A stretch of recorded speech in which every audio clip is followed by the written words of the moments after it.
2023 pukul 19.25 waktu Indonesia Barat. Di hadapan saya ada Bapak Yusuf ya Pak ya, Bapak Yusuf bersama dengan keponakannya berarti Pak? Iya. Betul ya? Tapi saya masih anak juga sih.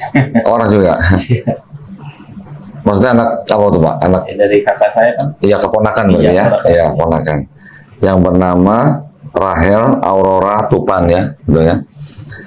Pada malam hari ini saudari Rahel datang ke tempat Kehamualap Jakarta untuk menyatakan diri untuk masuk Islam. Pak Yusuf mengetahui Pak ya? Ya. Ya. Rahel masih ada orang tua kan ya? Lengkap? Nah, apakah? Ibunya aja. Oh ibunya aja, oh papanya udah nggak ada juga. Oke. Baik, nah kalau gitu kita langsung saja. Nanti saya akan membacakan dalam bahasa Arab, ya. Nanti Rahel mengikuti. Kemudian saya akan bacakan dalam bahasa Indonesia, artinya juga Rahel nanti mengikuti. Ya. Sebelumnya saya akan bertanya dulu nih Pak ke Rahel. Apakah Rahel ini hari ini menyatakan diri mau masuk Islam itu atas paksaan seseorang? Tidak. Tidak, itu dipasang. Tidak ada paksaan dari orang lain? Tidak. Di luar aja nggak apa-apa, di atas ini. Nah, itu ya. Tidak ya? Ada yang mengintimidasi gitu? Tidak. Nggak ada. Ada yang merayu gitu? Nggak ada ya? Alhamdulillah. Kemudian Rahel masih mempunyai mamah ya? Nah, apakah mamanya sudah tahu kalau Rahel hari ini mau masuk Islam? Sudah. Sudah ya? Tidak ada keberatan? Tidak. Alhamdulillah. Terus di dalam Islam itu kan ada syariat ya. Ada syariatnya itu adalah setelah nanti Rahel bersyahadat ada yang namanya sholat, ada yang namanya zakat, ada puasa, dan ada terakhir haji jika mampu. Ya. Nah, apakah Rahel berjanji di hadapan saya bahwa Rahel akan menjalankan syariat Islam ini? Saya berjanji. Alhamdulillah. Baik, kalau gitu tidak ada yang menghalangi Rahel untuk bersyahadat Pak ya. Baik, nah Rahel tolong ikuti kata-kata saya. Bismillah. Bismillah. Tolong suaranya agak keras. Bismillah. Bismillah. Ar-Rahman. Rahman. Ar-Rahim. Rahim. Dengan menyebut Dengan menyebut nama Allah nama Allah yang Maha Pengasih yang Maha Pengasih lagi Maha Penyayang. lagi Maha Penyayang. Asyhadu Asyhadu Allah Allah ilaha Allah ilaha ilaha illallah illallah wa asyhadu wa asyhadu anna anna Muhammadan Muhammadan Rasulullah. Rasulullah. Aku bersaksi Aku bersaksi tiada Tuhan tiada Tuhan selain selain Allah, Allah, dan aku bersaksi dan aku bersaksi bahwa Muhammad bahwa Muhammad adalah utusan Allah. adalah utusan Allah. Sah Pak? Sah. Alhamdulillah Pak ya. Alhamdulillah, Allahu Akbar. Jadi untuk masuk Islam sangat-sangat mudah. Yang penting tidak ada paksaan dari kemauan sendiri dan juga hanya bersyahadat. Itu saja ya. Nah, sebentar. Baik, kita lanjutkan ya. Di dalam Islam sangat mudah seseorang untuk masuk dan memeluk Islam, yaitu hanya dengan bersyahadat. Tetapi syaratnya dia harus dengan atas kemauan sendiri, tidak ada paksaan dari siapa-siapa, entah dari pihak keluarga atau teman atau siapapun. Tidak boleh ada yang memaksa orang masuk Islam ya. Kemudian di dalam Islam juga memahami bahwa setiap orang yang lahir itu sebenarnya fitrahnya adalah Muslim ya. Dia menjadi Kristen, dia menjadi Yahudi, dia menjadi Majusi, itu karena orang tuanya. Tetapi kalau dia sudah akil balik dan dia sudah mengenal Islam, kemudian dia mau menerima Islam dan dia masuk Islam, itu artinya dia sebenarnya tidak pindah agama, tapi dia sebenarnya kembali ke fitrahnya manusia yang lahir. Karena setiap roh manusia sebelum dia menjadi manusia, dia itu sebenarnya sudah bersumpah di hadapan Allah Subhanahu Wa Taala, ya, bahwa mereka mengaku Allah Subhanahu Wa Taala adalah Robnya, Tuhannya, pemiliknya, penguasa dari kita semua. Nah, tetapi setelah kita dilahirkan ke dunia ini, kita sudah lupa itu semua. Nanti pada hari akhir baru kita ditanya kembali, gitu. Nah, jadi alhamdulillah Rahel juga tadi sudah mengucapkan 2 kalimat syahadat, insya Allah ya, insya Allah dosa-dosa Rahel yang dulu pernah dilakukan semenjak akil balik itu insya Allah sudah dihapuskan ya, alhamdulillah. Tapi harus dengan catatan nanti Rahel harus menjalankan Islam dengan baik ya. Juga kebaikan yang pernah dilakukan oleh Rahel semenjak akil balik tidak dihapuskan tapi tetap dicatat di Islam seperti itu ya, pahamnya ya. Jadi kita harus menjalankan Islam itu dengan keyakinan bahwa kita ini semuanya hanyalah hamba Allah, kita hanyalah milik Allah, kita diberikan hidup di dunia ini kan hanya sementara. Tujuan kita tidak lain tidak bukan itu hanya beribadah. Beribadah itu tidak hanya sholat, tetapi bekerja mencari nafkah itu juga beribadah ya. Jadi alhamdulillah saya senang sekali Pak Yusuf sudah membawa ponakannya Rahel ke sini atas kemauannya sendiri ya. Alhamdulillah sudah masuk Islam. Saya mengucapkan selamat ya Pak ya. Kita juga berdoa mudah-mudahan ponakan Bapak ini istiqomah Pak ya. Kita semua juga insya Allah istiqomah Pak ya, dan juga husnul khotimah ya. Kita tutup dengan doa Al-Fatihah ya Pak ya, surat Al-Fatihah ya. Bismillahirrahmanirrahim. Alhamdulillahirabbil alamin. Ar-Rahmanir-Rahim. Maliki yaumiddin. Iyyaka na'budu wa iyyaka nasta'in. Ihdinas siratal mustaqim. Siratal ladzina an'amta 'alaihim ghairil maghdubi 'alaihim waladdallin. Baik, alhamdulillah Saudara Rahel sudah menjadi seorang muslimah. Nanti belajar Islamnya, menjalankan ibadahnya tidak perlu terburu-buru, step by step. Ya, nanti pasti Pak Yusuf bisa membantu lah ya. Kami juga kapanpun siap membantu Rahel. Misalnya nanti Rahel mau belajar Iqra, kita siap membantu. Nanti kita sediain gurunya.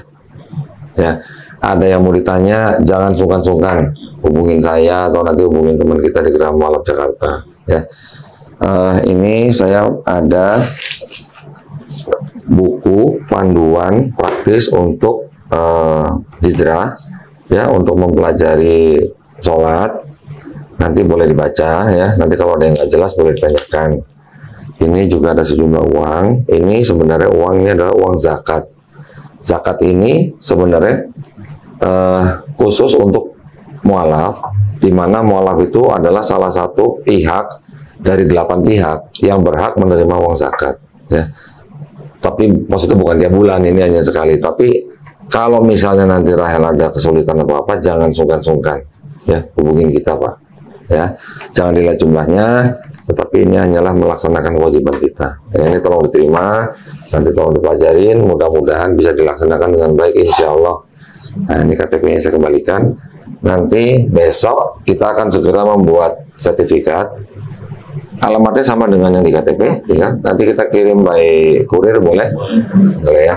Nah, pesan dari saya, kalau sudah dapat sertifikat besok ya, sesegera mungkin merubah kolom agama yang di KTP ya. Supaya apa? Supaya kalau ada kejadian yang tidak diinginkan, insya Allah bisa mengikuti hukum Islam ya. Sudah banyak kejadian Pak seperti yang tadi saya ceritakan. Baik, itu saja yang mungkin bisa saya bantu pada hari ini. Ini bisa dimasukkan situ. Alhamdulillah ya, ini adik-adiknya ya. Ini manggilnya jadi kakak ya, berarti ya, sepupu ya berarti ini ya. Alhamdulillah, seneng nggak kakaknya masuk Islam? Bilang apa dong?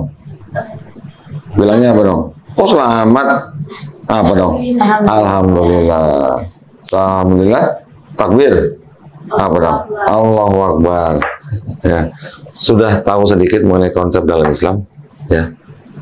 Nah, kalau boleh saya tanya sedikit nih, ini kan sudah bersyahadat Pak. Santai kan Pak, nggak kemana-mana, nggak buru-buru kan? Ah, tolong itu, coba cemilannya buat sini dong, buat Om, buat Papa dong. Mana aja boleh ambil sini. Sebelum ini Rahel apa rajin ke gereja atau gimana? Jarang. Jarang. Boleh cerita nggak sedikit kenapa? Kayak ya hatinya kayak nolak aja gitu, terus malas-malasan juga. Nolaknya kenapa? Pak, di samping Pak. Iya. Nolaknya kenapa? Apa nggak percaya kalau nggak percaya dengan ajaran gereja atau gimana? Ya terus juga waktu SD kalau di sekolah kan agama Kristen dan Islam tuh misah belajarnya. Aku tuh ikut yang agama Islam. Lah kok gitu? Iya. Terus Jadi kayak bolos terus. nyasar gitu maksudnya. Mungkin menurut hidayahnya Kelasnya apa salah kelas gitu ya. Iya. Oh berarti selama ini dengan Kristen juga mungkin belum begitu paham kali ya, untuk gimana? Paham. Paham. Cuman kurang. Dua setengah hati. Kurang meyakini gitu ya. Dan juga dari kecil sudah mendapatkan pelajaran Islam ya. Iya. Terus menunggu begitu lama untuk bersyahadat apa? Kan bukan pendeta ya, harusnya mah nggak usah nunggu dong. Dan juga Sebenarnya nunggu ngomongnya aja sih kok. Ngomong ke orang tua. Oh, oke. Orang tua berarti sempat menolak atau gimana? Enggak sih. Nah, cuman nunggu waktu yang tepat itu ya. Alhamdulillah. Ini Rahel, kalau di Islam itu ya.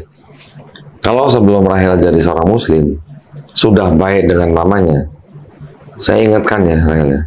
Ini sehari semenjak saat ini kan Rahel sudah Muslim kan. Nanti sama mamanya harus lebih baik dari kemarin. Harus lebih baik. Kita banyak Pak mualaf-mualaf gitu ya, yang kita tampung gitu, yang diusir dari rumah, yang namanya dicoret dari harta waris, banyak Pak itu banyak. Bahkan banyak juga yang keluar dari rumah tuh hanya dengan pakaiannya saja, nggak punya apa-apa. Ya Alhamdulillah, ada yang bisa kita salurkan kerja gitu. Tetapi dengan kita menunjukkan akhlak kita kepada orang tua, terutama ibu kita, dengan lebih baik daripada yang sebelumnya. Namanya seorang ibu gimana sih Pak? Iya. Ya?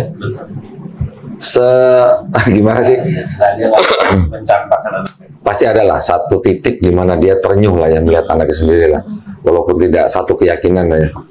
Ada Pak teman saya setelah dibuang segala macam, akhirnya mamanya ternyuh kembali, dikembaliin hartanya. Ada yang begitu, tapi juga ada yang belum. Ada yang sampai sekarang kalau dia datang ke rumahnya bawa anaknya diludahin sama mamanya, ada. Jadi ya perjuangannya macam-macam Pak ya. Itu semuanya adalah ujian. Rahel nanti jangan kaget kalau setelah menjadi seorang Muslim ada aja ujiannya. Karena setiap detik dari hidup kita tuh ujian. Mau sehat, mau sakit, mau kaya, mau miskin, semuanya ujian. Lebih enakan mana ujian miskin sama kaya? Enakan mana Pak?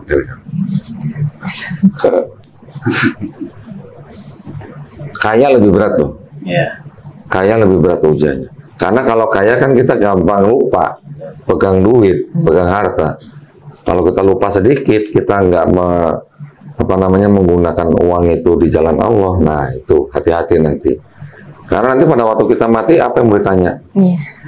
Ini yang ditanya bukan berapa jumlah kekayaanmu, yang ditanya untuk apa kekayaanmu, dari mana kekayaanmu, halal nggak? Gitu. Nanti juga ditanya hidup kita buat apa, usia kita buat apa, tubuh kita nanti buat apa gitu. Hidup kita kan di sini kan cuma sebentar Pak ya. Paling-paling berapa sih Pak sekarang umur orang? Yang meninggal 40 banyak, yang meninggal 50 banyak, yang 60 apalagi. Yang di bawah 40 pun ada. Yang baru lahir 3 hari meninggal juga ada. Adik saya juga gitu Pak. 3 hari udah meninggal. Jadi hidup orang kan nggak ada yang tahu. Ya. Tapi alhamdulillah kalau kita masih bisa diberikan nikmat hidup sampai sekarang, apalagi kita hidup dengan nikmat Islam, itu udah modal yang paling besar. Dengan la ilaha illallah aja udah masuk surga. Itu modal kita yang paling besar. Nah, modal itu yang kita pakai buat menghadapi setiap detik dari kehidupan kita. Rahel bertemu saya hari ini nggak ada yang kebetulan Pak. Ini semuanya sudah ada yang ngatur. Walaupun kita janjian, tapi kalau Allah belum mengizinkan, bisa aja nggak jadi ketemu ya Pak ya. Saya bertemu orang, tidak ada yang kebetulan. Entah orang itu membuat saya marah, atau membuat saya senang, atau menyalurkan rezeki buat saya, menjadi saluran rezeki, atau bisa juga orang itu menipu saya. Saya udah pernah Pak ditipu orang ratusan juta Pak. Tapi dengan iman kita, iman Islam, walaupun kita mencari keadilan, tapi kita nggak terlalu ngoyo gitu. Karena kita juga harus koreksi. Kalau kita mendapatkan ujian kita ditipu orang, kita koreksi dulu nih. Kita dulu pernah ngapain misalnya, atau mungkin kita sodakonya kurang misalnya. Itu menjadikan kita sebagai orang yang tidak membabi buta gitu loh. Kalau misalnya menghadapi ujian gitu. Itu aja sih kalau pesan-pesan dari saya. Itu juga sebagian berdasarkan pengalaman hidup saya gitu Pak. Ya. Jadi Rahel kan masih sangat muda nih. Ya, nanti jangan kaget. Semua detik dalam hidup kita tuh ujian. Kalau kita bisa melalui dengan baik, insya Allah hadiahnya jannah. Adalah. Tapi kalau kita kepleset sedikit, nah itu harus hati-hati. Islam itu, saya kan ya kita sama-sama mantan mualaf ya Pak ya. Kita sama-sama mantan mualaf pada waktu kita bersyahadat, rasanya gimana Pak dulu Pak? Gitu Pak? Hah? Kayak belum. Plong. Rahel tadi gimana rasanya? Tenang aja sih. Tenang. Atau mau diulang? Enggak ya? Nggak usah ya? Tadi udah saya. Tenang. Tenang kan? Kenapa tenang? Kenapa tenang? Kalau saya dulu Pak, karena saya mempelajari Bible. Begitu saya bersyahadat, saya sama seperti Bapak, plong. Plongnya kenapa Pak? Karena saya tidak harus menyembah manusia lagi. Betul? Ya walaupun dibilang Tuhan menjadi manusia itu kan suatu hal yang mustahil buat Allah Subhanahu Wa Taala. Buat yang maha kuasa itu kan suatu yang mustahil. Tidak mungkin karena dia maha suci menjadi yang tidak maha suci. Jadi kita harus berbahagia, kita harus berbangga dengan nikmat Islam yang memang hanya Islam yang diturunkan Allah Subhanahu Wa Taala. Semua pertanyaan dalam Islam bisa dijawabkan Pak. Bisa dijawab. Tapi kalau dalam saudara kita yang sebelah ini banyak yang tidak bisa dijawab dengan konsep yang disebut dengan dosa waris. Mungkin kita dulu pernah dengar Pak ya. Nah gitu. Alhamdulillah saya senang banget anak-anak muda Pak sekarang. Terakhir ini saya sering sekali mencatatkan anak-anak muda. Bukan orang-orang yang sudah umur gitu Pak. Yang anak muda. Semalam juga begitu. Kita baru pulang ke Sidik sudah ada anak muda nunggu depan masjid Pak. 2 jam nunggu depan masjid.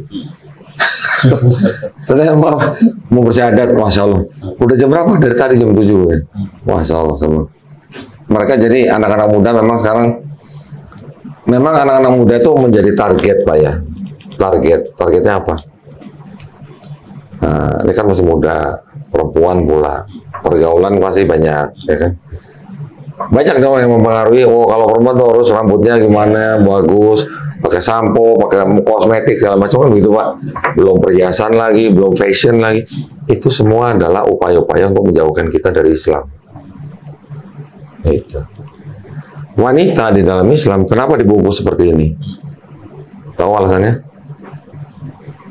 Menutupi aurat. Menutupi aurat. Kenapa menutupi aurat? Kenapa aurat harus tutupin? Karena wanita itu sangat mulia di Islam. Bandingkan kalau misalnya kita punya permen 2, yang satu ada bungkusnya, yang satu nggak ada bungkusnya, sama-sama jatuh nih. Yang mau diambil yang mana mau dimakan? Yang ada bungkusnya dong. Itulah gambaran perempuan Islam. Sama juga seperti ini. Ini mohon maaf ya, tadi kita ketemu kan kita nggak berjabat tangan. Mohon maaf. Ada orang bertanya, kenapa saya nggak bisa bersalaman dengan wanita Islam? Jawabannya sebenarnya mudah. Karena wanita Islam itu sangat mulia, ya makanya kita harus tutupin, kita harus lindungin, kita cover. Makanya nggak bisa sembarangan salaman dengan wanita Islam. Sama seperti misalnya contoh gini, Ratu Elizabeth ya, apa dulu yang meninggal apa? Kita kalau mau bersalaman sama dia bisa nggak orang biasa? Nggak bisa. Kenapa? Karena dia sangat mulia, karena dia tinggikan gitu. Seperti itu gambarannya wanita Islam. Jadi saya berpesan. Jangan sampai dilepas hijab kita. Kalau keluar rumah, kalau dalam rumah nggak apa-apa, gitu ya. Keluar rumah itu wajib ditutup. Nanti kalau misalnya di pekerjaan dilarang, ya nggak apa-apa. Kerja dulu tanpa hijab nggak apa-apa kalau memang dilarang. Tapi harus berupaya misalnya mencari pekerjaan yang boleh pakai hijab. Ya. Kalau dalam keadaan emergensi itu ya apa-apa. Tapi kalau bisa diupayakan, jangan sampai dilepas. Pesan saya gitu. Masih banyak Pak saudara-saudari Muslim kita yang di luar negeri nggak boleh pakai hijab. Bahkan di Indonesia mungkin juga ada tempat-tempat yang nggak boleh pakai hijab. Jadi anak muda memang menjadi target yang utama dari pihak-pihak yang ingin menjatuhkan atau menjauhkan kita dari Islam. Banyak sekali, benar. Belum lagi nanti fashion, kosmetik. sampo gitulah ya, macam-macam lah ya. Kita tahu semua lah. Anak-anak juga begitu. Film, ya kan? Film itu termasuk cara yang bisa menjauhkan kita dari Islam. Gitu. Ada yang mau ditanya nggak kira-kira mengenai Islam? Nanti apa kira-kira harus bagaimana? Nanti kan omnya juga bisa ngajarin. Kira-kira ada yang mau ditanya? Udah sih itu aja. Alhamdulillah ya. Komunikasi ya. Iya, bisa belajar sendiri. Ya, banyak baca, banyak nonton kan, banyak di YouTube itu kan kajian-kajian kan. Bacaan itu penting. Yang penting kita nanti harus tahu sholat itu jangan sampai kita tinggalin. Kenapa? Karena di sholat itulah kita mendirikan tiang agama. Bukan cuma kayak orang yoga atau senam gitu, bukan. Tetapi dengan kita sholat menurut waktunya masing-masing, itu yang menjadikan kita selalu ingat Allah SWT. Dengan kepala kita sujud, ya, kepala kita sujud, itu adalah posisi kita yang paling rendah menjadi hamba Allah. Kalau misalnya ada orang nih hormat sama Rahel gitu, sampai sujud-sujud, seneng nggak? Seneng kan pasti. Begitu juga Allah. Allah yang menciptakan kita, dia pasti seneng dong kalau hambanya sujud sama dia. Maka kita harus sering-sering sujud. Di dalam mana? Di dalam sholat. Dan juga sholat itu bergunanya buat siapa? Apakah berguna buat Allah? Enggak. Kita sholat nggak sholat, Allah tetap Allahu Akbar. Tetapi kalau kita nggak sholat, kita akan semakin jauh dari Allah. Dengan kita sholat, kita semakin selalu mengingat Allah kan? Pasti dong kalau kita sujud, masa kita nggak ingat Allah gitu kan? Itu tujuannya gitu, supaya hidup kita selalu tenang.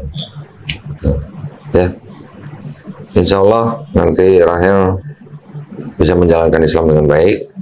Terus kemudian juga saya berdoa supaya tidak ada masalah dengan mama ya. Mudah-mudahan Rahel juga nanti bisa lebih menunjukkan kasih sayang untuk mamanya, supaya mamanya insya Allah juga ikut mendapat hidayah ya, Yusuf ya. Kita doain ya Pak ya. Amin. Juga saudara-saudara yang lain. Dengan kita menunjukkan akhlak yang baik, insya Allah orang akan melihat akhlak itu di diri kita gitu. Nanti mereka akan melihat kalau dia akhlaknya baik, ini agamanya apa sih? Nah, pasti mereka gitu. Kebanyakan orang melihat Islam dari pelakunya, dari muslimnya. Kalau muslimnya kurang baik, pasti pikiran orang itu akan menimbulkan image yang kurang baik juga gitu ya terhadap agamanya. Gitu. Dan agama Islam kan agama yang paling sering difitnah, Pak. Ya. Makanya kita harus bisa menunjukkan akhlak Islam itu yang baik. Karena Islam itu memang diturunkan tidak lain hanya untuk menyempurnakan akhlak manusia. Itu doang. Mudah-mudahan paham ya. Simpel lah ya. Islam itu paling simpel. Kita hanya beribadah kepada yang menciptakan kita gitu. Ya. Bukan beribadah kepada patung atau yang bisa dilihat dengan mata kita gitu, bukan.